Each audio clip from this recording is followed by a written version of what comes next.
उत्तर प्रदेश शासन के द्वारा 2 मई 2023 को एक महत्वपूर्ण नोटिस जारी किया गया था, जो कि आप अपने स्क्रीन पर देख पा रहे होंगे और यहीं आप आज के न्यूज़पेपर में भी देखे होंगे, जिसे एक सुबह के डेडिकेटेड वीडियो के माध्यम से मैंने आप सभी को सूचित किया था। यहाँ पर आप देख सकते हैं उच्च शिक्षा विभाग, माध्यमिक शिक्षा विभाग, बेसिक शिक्षा विभाग, प्राविधिक शिक्षा विभाग, व्यावसायिक शिक्षा विभाग एवं अल्पसंख्यक कल्याण एवं वक्फ बोर्ड विभाग में शिक्षकों एवं प्राचार्य प्रधानाध्यापकों के चयन हेतु उत्तर प्रदेश शिक्षा सेवा चयन आयोग अधिनियम 2019 के संशोधन का निर्णय लिया गया है।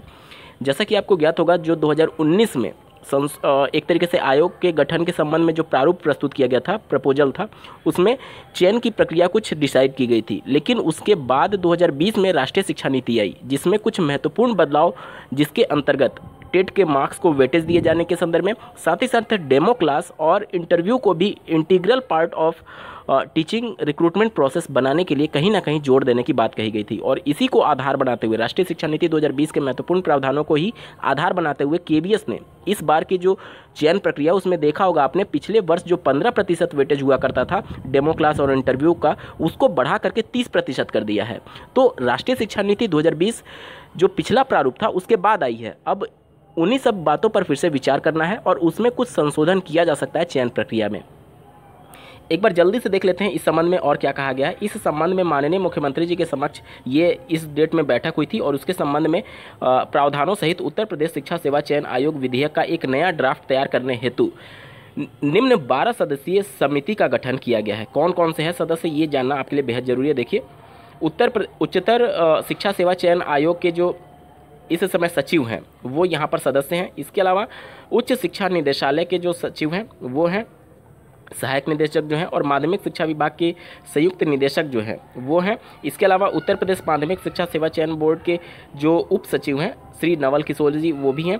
साथ ही साथ सबसे महत्वपूर्ण सचिव परीक्षा नियामक प्राधिकारी, क्योंकि इन्हीं के अंतर्गत जो प्राइमरी की भर्तियां होती थीं या फिर यूपी टेट की परीक्षा का आयोजन किया गया था, परीक्षा नियामक प्राधिकारी कार्यालय के अंतर्गत ही होता था। और इनके जो सचिव हैं श्री अनिल भूषण चतुर्वेदी जी, वो भी इसके एक महत्वपूर्ण सदस्य के तौर पर कार्यरत हैं, यानी इस कमेटी में शामिल हैं और अपना महत्वपूर्ण योगदान देने वाले हैं। तो ये 12 सदस्यीय आप पूरी टीम देख सकते हैं। यहाँ पर आप देख सकते हैं उपयुक्त ड्राफ्ट समिति उत्तर प्रदेश शिक्षा सेवा चयन आयोग अधिनियम 2019 में संशोधन एवं नए प्रावधानों सहित उत्तर प्रदेश शिक्षा सेवा चयन आयोग विधेयक का नया ड्राफ्ट तथा वर्तमान अधिनियम एवं वास्तविक विधेयक के ड्राफ्ट का तुलनात्मक विवरण भी तैयार कर उच्च शिक्षा विभाग को 5 दिन में उपलब्ध कराएगी। तो उच्च शिक्षा विभाग को ये हालांकि 2 तारीख को ये गठित हुआ था, 2 तारीख से अगर आप देखेंगे, 3 से भी मान लीजिए तो 8 तारीख में ये 5 दिन का समय कंप्लीट हो चुका है। अब हो सकता है कि ये उच्चतर शिक्षा आयोग को अपना रिपोर्ट सबमिट कर दिए हों, तो निश्चित तौर पर जो 2019 वाला ड्राफ्ट था उसमें कुछ महत्वपूर्ण बदलाव देखने को मिल सकता है। और जो अभी वर्तमान में चयन प्रक्रिया है, जिसमें आपका 40% एकेडमिक्स के जोड़े जाते हैं और 60% आपके सुपर टेट के मार्क्स को जोड़े जाते हैं, हो सकता है कि एकेडमिक्स के मार्क्स को थोड़ा कम किया जाए और टेट के मार्क्स को वेटेज दे दिया जाए।